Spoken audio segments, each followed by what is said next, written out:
Alindog ni Janine, binihag ang mga Japanese people. Semo Echo.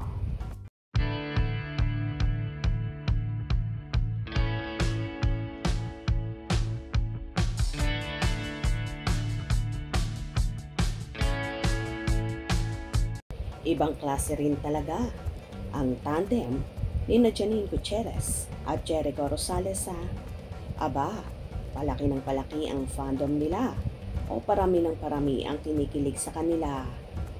Tulad nga na nangyari sa Rainbow Rumble na kung saan ay binasag nga ang kanilang all-time high viewership record matapos ngang makapagtala ng pinagsama-samang peak concurrent views na 908,861 sa Kapamilya Online Live nung nakaraang weekend, October 26, 27. Tampok ang Lavender Fields cast at Street Boys.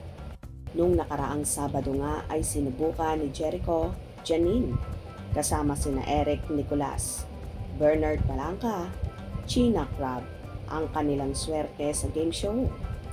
Maswerte man si Janine ang nanguna sa elimination round, ngunit lugo pa rin siyang makuha ang jackpot prize, pero nag-uwi pa rin siya ng 82,000 pesos.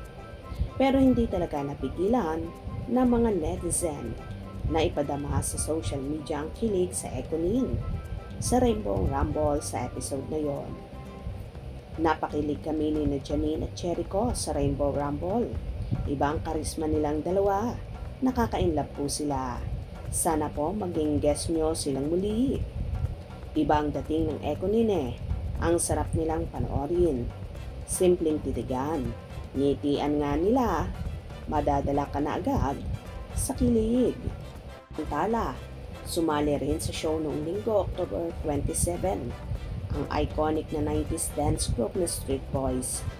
Members na sina Vong Navarro, Danilo Barrios, Christopher Cruz, Maynard Marceliano, at Joey Andres. Tulad ng episode noong Sabado, hindi rin nakuha ng mga nakabanting Rambler na si Maynard ang jackpot prize, ngunit nanalo pa rin siya ng 82,000 pesos.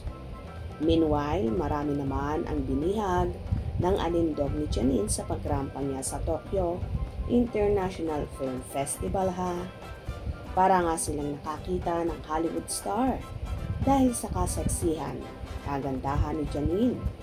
Chika nga ng mga fan wow, grabe, class na class ang beauty ni Janine. Can't get over this, my God, Janine, ikaw lang talaga ang may ganyang mukha. Sobra. Super proud of you, Janine. Janine, you've arrived. Parang Hollywood star si Janine sa Japan.